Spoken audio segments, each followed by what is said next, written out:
Bonjour à toi chers spectateurs, aujourd'hui parlons donc du nouveau long métrage de Charlotte de Turckheim, Qui c'est les plus forts à voir, malheureusement.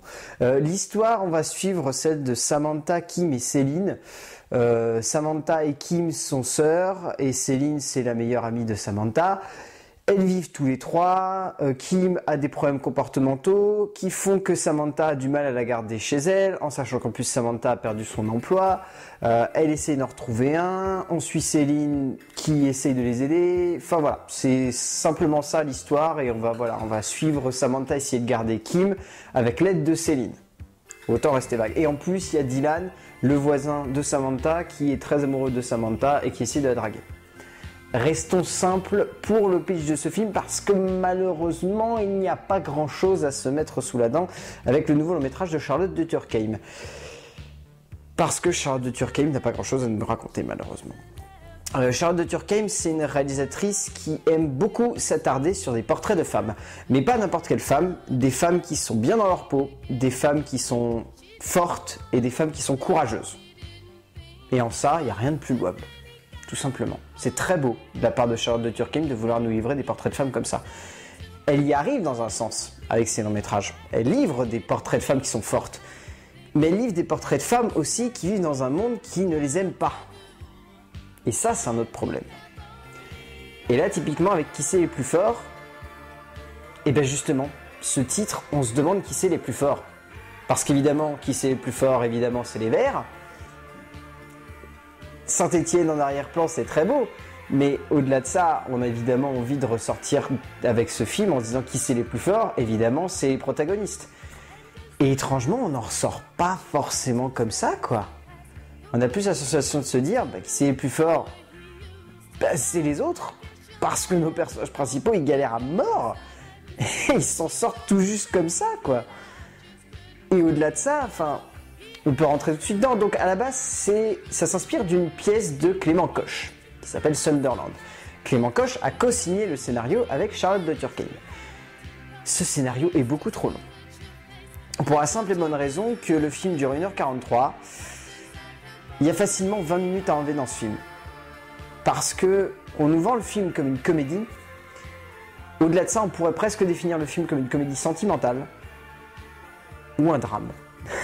Parce qu'à part 2-3 moments de comédie et 2-3 blagues qui sont vraiment bien ressorties par la bande-annonce, le reste du temps, le film est glauque.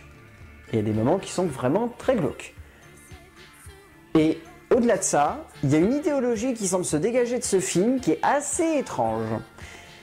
On ne sait pas du tout comment le prendre, mais le côté homosexualité est assez maltraité dans ce film. Pas dans le sens où on dit les homosexuels c'est le diable, dans le sens où constamment on a la sensation que dans ce film, les personnages sont très méfiants des homosexuels.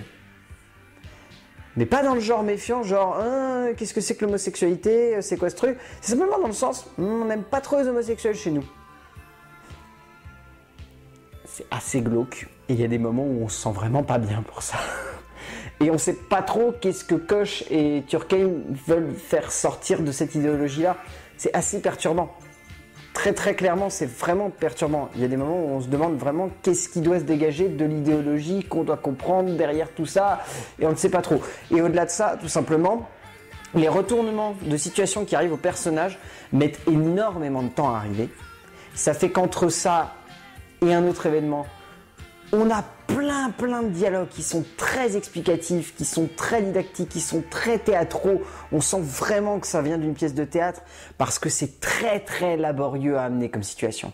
Et autant dans le théâtre, ça peut sembler immersif, autant dans un film, il faut aller à l'essentiel des fois. Et là, de Turckheim et Koch, ils ne vont pas à l'essentiel. Ils rament constamment, ils savent pas où emmener leurs personnages centraux et c'est vraiment dommage. Parce qu'on a envie de les suivre, parce qu'ils sont très bien écrits les personnages.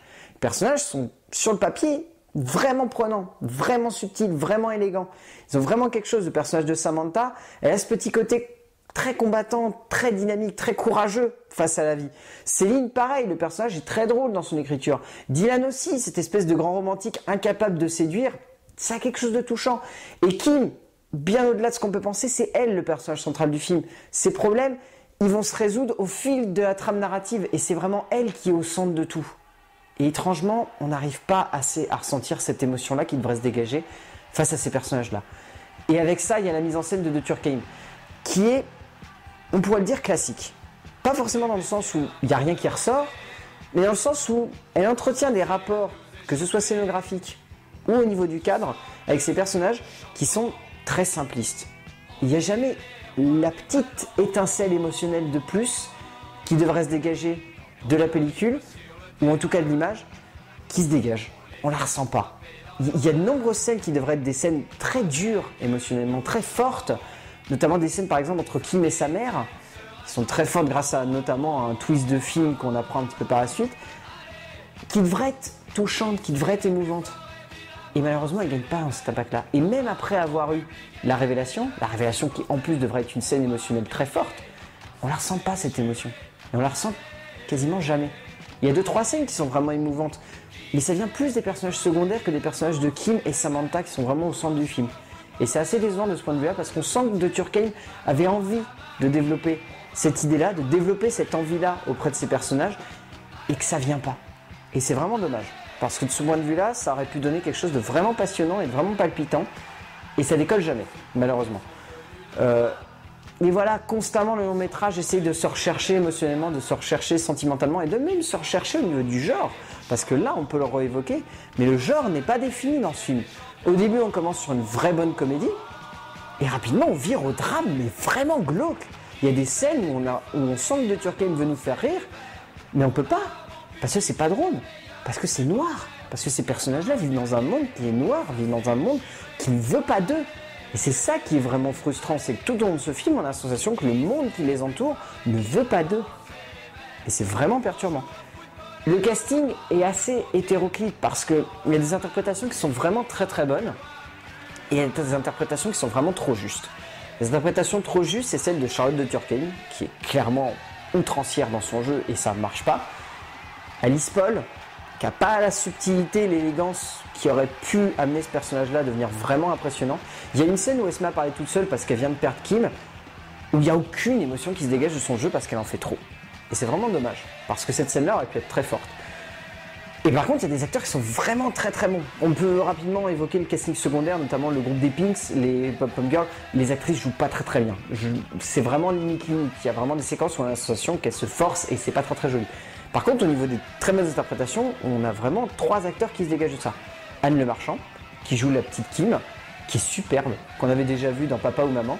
Elle est vraiment superbe cette jeune actrice, elle joue très très bien, elle a énormément de subtilité dans son personnage et elle arrive à insuffler un vrai caractère à un personnage qui pourrait être très compliqué. Bruno Sanche, qui est fantastique, mais vraiment fantastique. Cet acteur-là, il a un talent, mais c'est dingue. Et il est en train de l'imposer là en quelques films, c'est absolument dingue. Et Audrey Lamy. Audrey Lamy. Magnifique. Elle est splendide dans ce film. Elle explose littéralement. Elle vole la vedette à Alice Paul et elle campe le personnage central. Elle prend possession du film, c'est dingue. Dans ce film-là, elle le possède réellement. Parce que dans les séquences où il faut avoir de l'émotion, elle en a. Dans les séquences où il faut être drôle, elle est détonnante. Et dans les séquences où il faut être plus en retrait, elle y arrive avec perfection. Et c'est très surprenant parce qu'on s'y attendait pas. Donc oui, qui c'est les plus forts? C'est pas ce film malheureusement, parce qu'il est beaucoup trop brouillon et beaucoup trop foutraque pour être juste.